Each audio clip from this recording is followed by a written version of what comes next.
Oh hey, it's Barry, and I'm gonna take you on a trip down memory lane. If you were there, this is a history class lesson. If you weren't, of course, back in the days when the PS3 dropped and Sony released that price tag, and people were like, what is this? This isn't no PC. This can't run Crisis 3 at 4K, bro.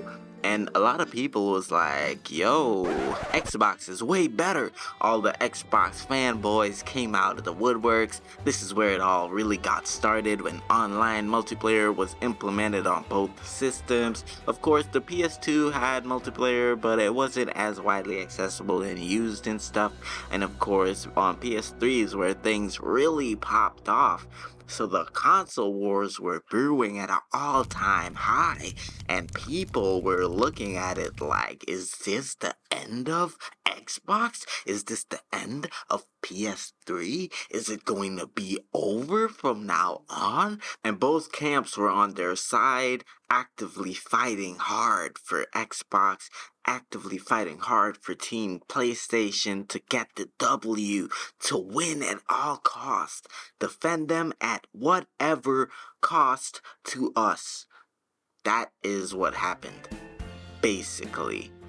And so many people were out here riding on asparagus, trying to get themselves up. It's sad, man. It's depressing. The last time I ate cheese was 8 years ago. Nah, but we got some serious stuff to talk about, as a former PlayStation executive says that the console's arm race has plateaued.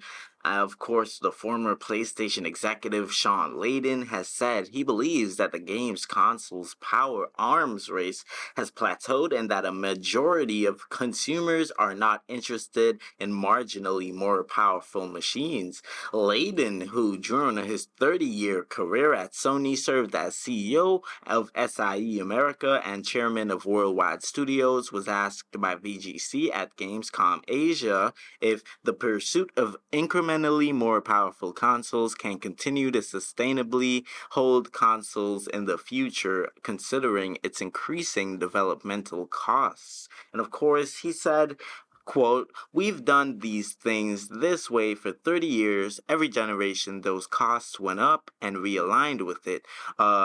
He replied, we've reached the precipice now, and the center cannot hold.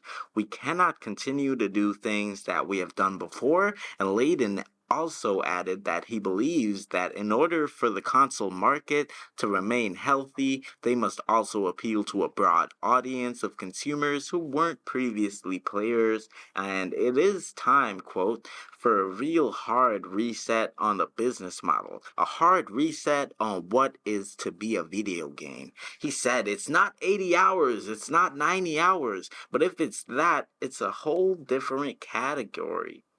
When asked about the future of console hardware, Layden said he believed that a power boost on its own would not appeal to the majority of players. Quote, "It has plateaued. We're at the stage of hardware development that I call only dogs can hear the difference," he said. "If you're playing your game and sunlight is coming through your window onto your TV, you're not seeing any ray tracing. It has to be super optimal. You have to have 8K monitor in a dark room to see these things. Okay. We're fighting over teraflops, and that's no place to be. We need to compete on content. Jacking up the specs of the box, I think we've reached the ceiling. Sony will introduce its PlayStation 5 Pro next month, sporting a larger GPU, advanced ray tracing, and AI-driven upscaling for its new and existing titles. The mid-gen refresh will, of course, cost 700 US or 800 euro, while the special 30th edition of the machine is already sold out. The console itself is currently still readily available, and most retailers have them for sale right now. Layden actually concluded this interview saying that the race is nearly over, and you know who won? AMD. So basically, he said that the console makers are the losers of this. AMD got all the business. They actually won long term.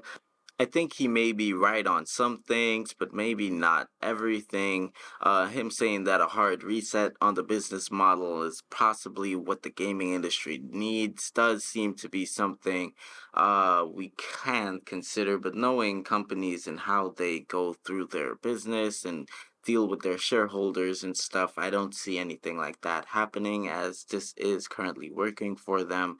And of course, guys, I want to know what you think about this down in the comments below. Thank you so much for being here. And I stream every day on Twitch.